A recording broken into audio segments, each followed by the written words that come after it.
texto trata de explorar la génesis del proceso de radicalización política en Colombia.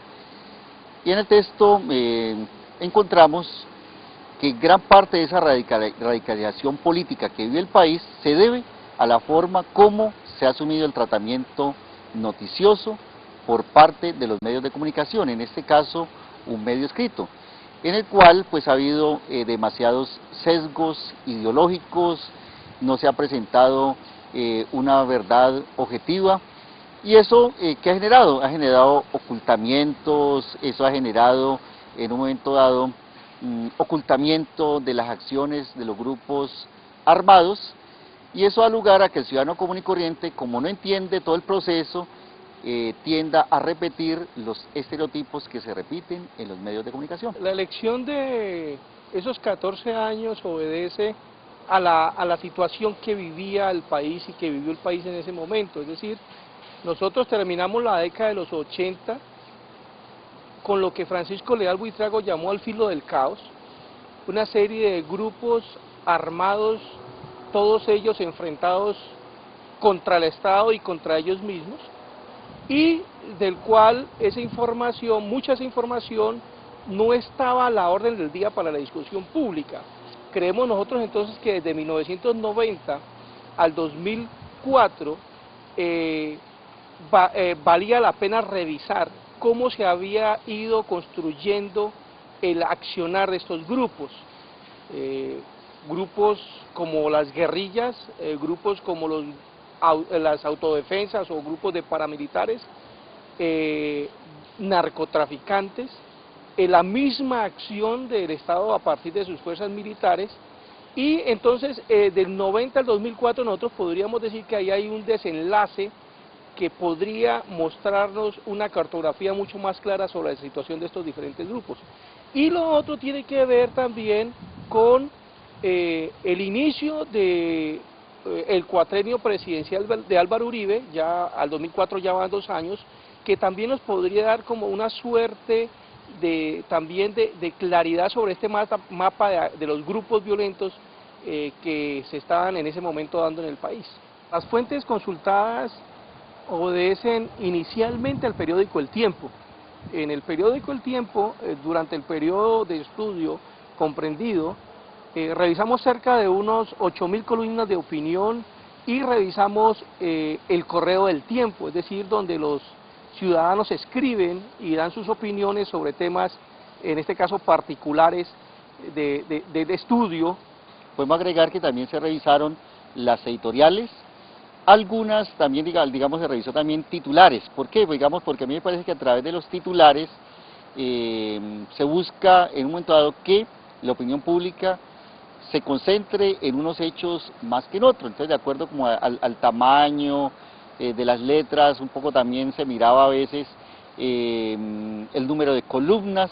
Entonces, básicamente, esa fue la información que se trabajó. Entonces, El Tiempo y las secciones editorial, columnistas y correo del Tiempo. Hay que plantear en este caso que los medios de comunicación en Colombia, particularmente, no han sido capaces y han tenido cierto temor precisamente de abrir ese camino para la discusión pública de los problemas públicos.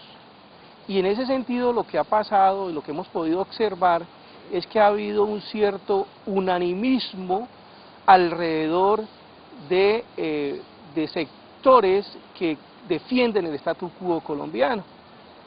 Por esa razón uno puede encontrar a lo largo del estudio que son los medios los encargados de cerrar precisamente esa discusión que hoy necesitamos los colombianos de cara a poder enfrentar y conocer los verdaderos problemas que hoy aqueja a nuestra querida Colombia. A mí me parece que los medios de comunicación son los que fijan la agenda pública en el país.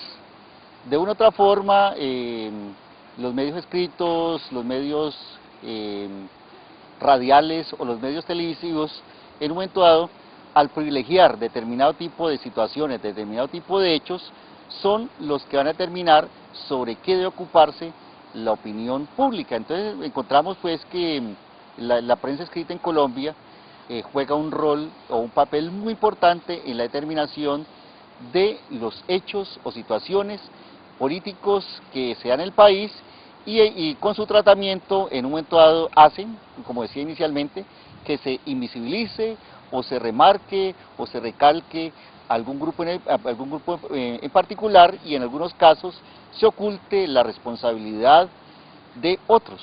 Entonces me parece que es muy importante, ¿no? Entonces, con su secuela de imágenes, con los nombres, con los imaginarios que se generan a partir de las columnas de opinión, se fija mucho lo que debe comentarse o lo que quieren los editorialistas o columnistas que se analice en el país. El primer imaginario, Colombia, un país al borde del caos.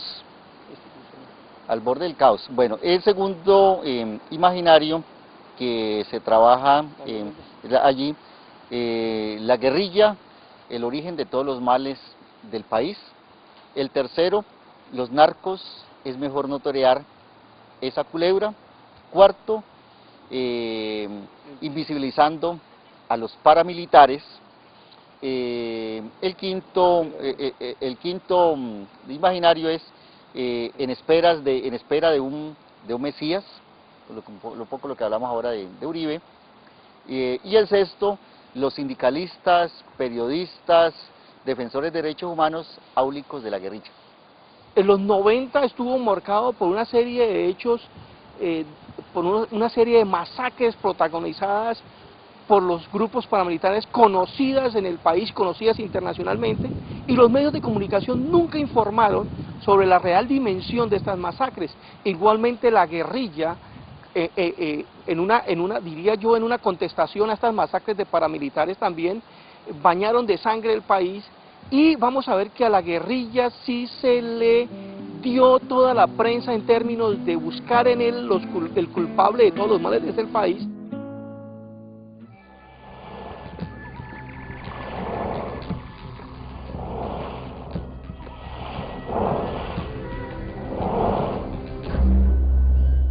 Una presentación de la Universidad Autónoma de Occidente.